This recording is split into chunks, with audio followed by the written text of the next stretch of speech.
It's the All-Star break already here for the Major League Baseball season and fantasy baseball season.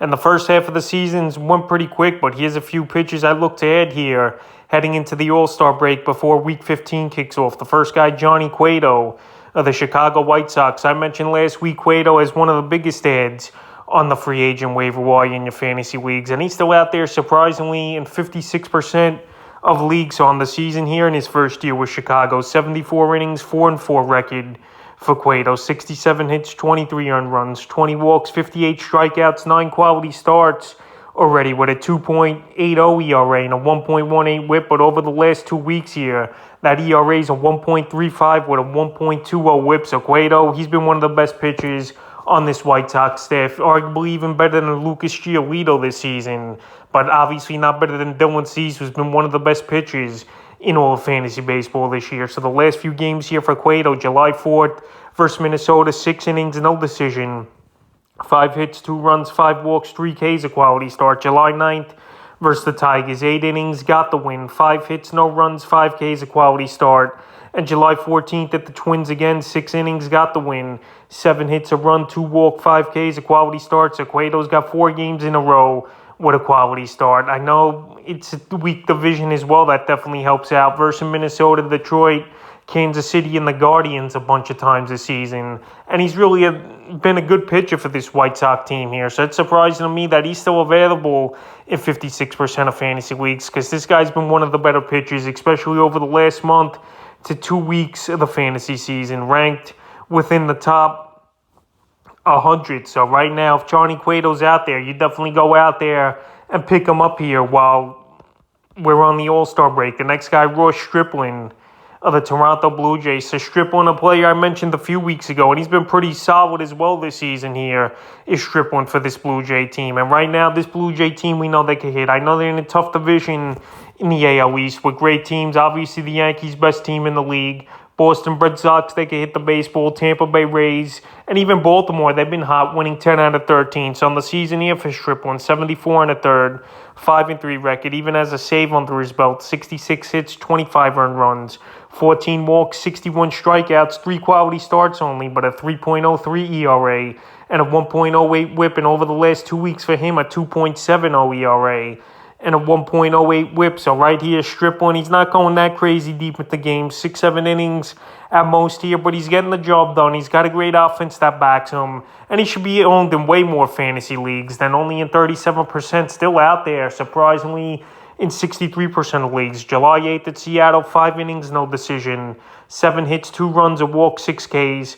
And then July 13th versus the Phillies, 7 innings, got the win, 2 hits, no runs, 6 Ks, a quality start versus a good hitting team like the Phillies. So Stripling, he was pretty good in the first half here for the Blue Jays.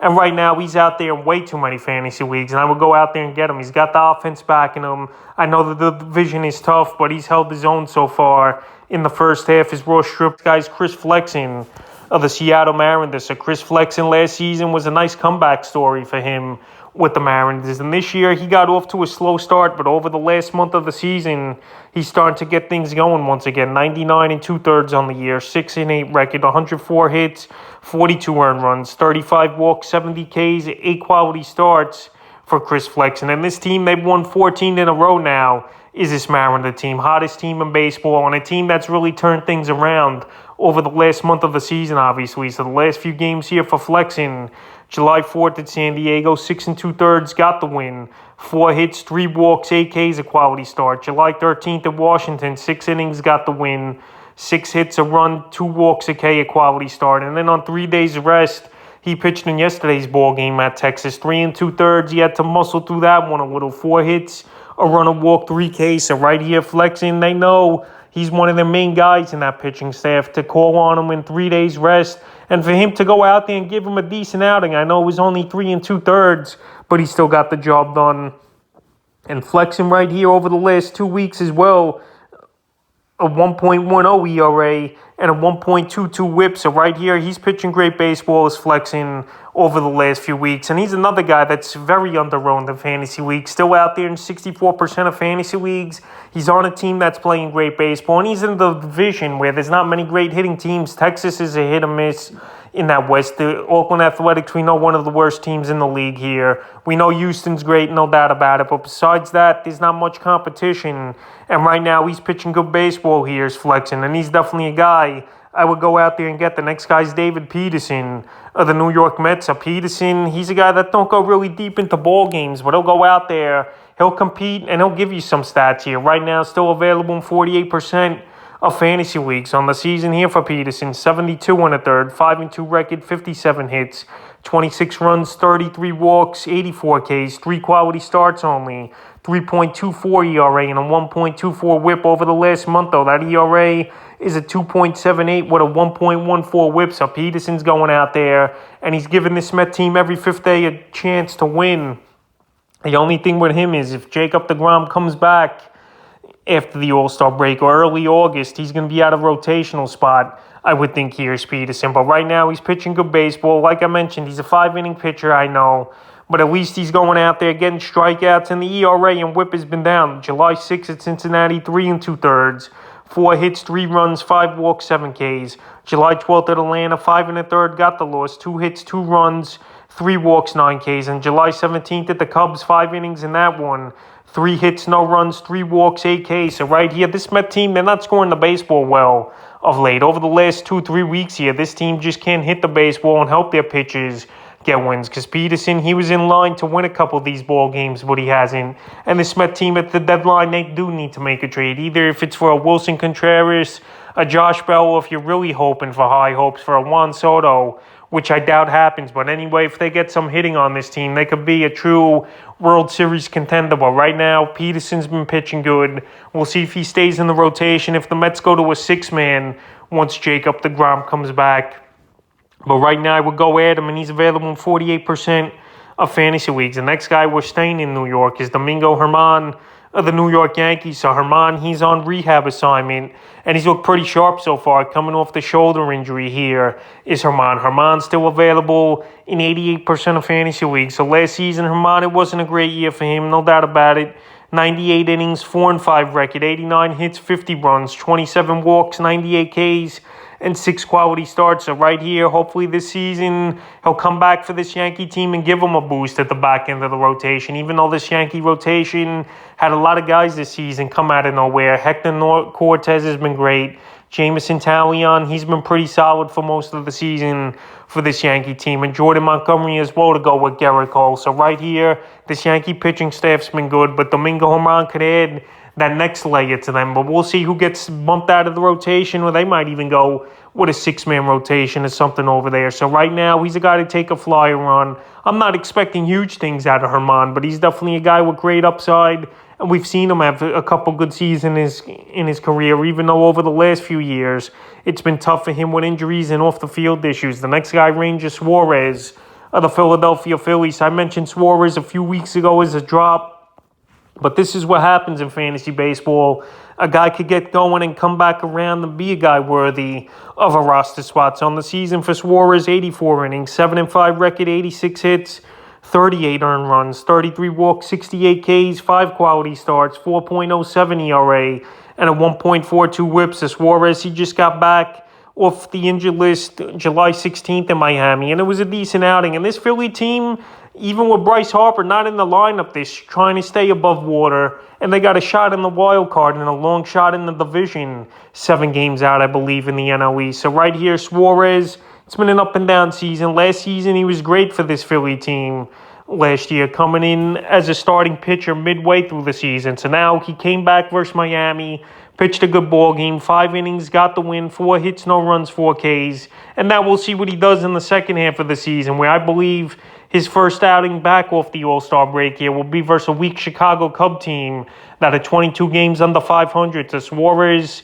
maybe could get things going once again. He's available in 55% of fantasy leagues, and I'd take a shot at him. If he struggles once again, easily could drop him. The next guy I looked at this week, Chris Bubeck of the Kansas City Royals. So Bubeck, a lot of high hopes over the last few seasons as one of the top guys to come out of the farm system here in this Royal pitching wave. But right here, hasn't been a great year. 61 1/3, 1-6 record, 72 hits, 40 earned runs, 34 walks, 51 Ks, 2 quality starts, a 5.87 ERA and a 1.78 whip. So right now, no doubt about it, the numbers aren't good for Bubeck on the season. But over the last month of the season here, that ERA is a 3.78 with a 1.59 ERA whip. So Bubeck's gone out there the last few starts, and he's at least pitch decent. And like I mentioned early in the video, this division isn't good as all in the Central. The only good teams really the White Sox and the Twins. Besides that, pretty easy matchups versus Detroit and the Guardians here for Bubeck. So the last few games here for him, July 7th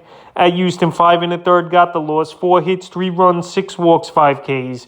July 12th versus Detroit, 5 2/3, 8 hits, 3 runs, 2 walks, 5 Ks. And July 17th at the Jays, 7 innings, no decision. 5 hits, no runs, 4 Ks, a quality start. So right here, he's gone out there the last 2 outings, and he's pitched decent baseball. He's available widely in 96% of fantasy leagues. And maybe he's a guy who would take a flyer on here this week. Here's Bubeck. Out there in those leagues, in deeper leagues, I definitely would add him. He's not pitching great, but he has upside. He was a top prospect in the system for years for a reason. And maybe now he's starting to find it, is Bubeck. So right now, I would go out there and add him. Next guy's Brett Martin of the Texas Rangers. So it looks like Martin's the closer here in Texas.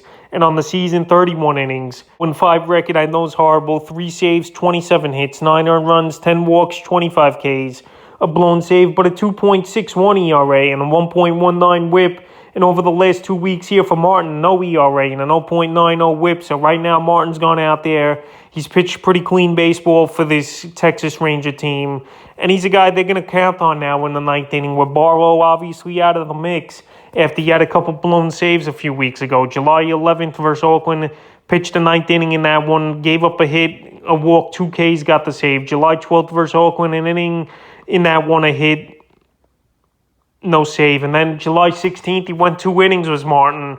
Got the loss on an unearned run, 3 hits in that one, and a K. So Martin, they believe in him as the closer in there in Texas. If you need a close on your roster as your second or third guy, not a bad ad here to add Martin. And right now, he's available in 61% of fantasy leagues. For the most part, closer's been a crapshoot and a carousel this season in fantasy baseball, with a lot of guys losing their job early in the year and teams trying to find their closers in fantasy and obviously in the major leagues. So right now, since Martin's out there in a bunch of fantasy leagues, I will go out there and get him. The next guy's Max Meyer of the Miami Marlins. So Meyer, one of the top prospects in the Marlins system the last few seasons. We've heard a lot of hype about him, and he finally came up, and he didn't pitch good in his first outing as Meyer in the season. 5 1/3 versus Philly. Got the loss, 7 hits, 5 earned runs, a walk, 5 Ks, but this kid's got electric stuff. He's got great upside. I know he's in a tough division with the Mets, the Phillies, and the Atlanta Braves who could hit the baseball. But right here, this guy's got good upside, and this guy would take a flyer on. And this Miami Marlin pitching staff has been good this season. Pablo Lopez and Sandy Alcantara have been great pitchers. And Max Meyer, I think he could learn from these guys and take his game where he was pitching great in the minor leagues to the next level. So right now, he's out there in 61% of fantasy leagues, and I wouldn't hesitate to add him on my roster. He's got great upside.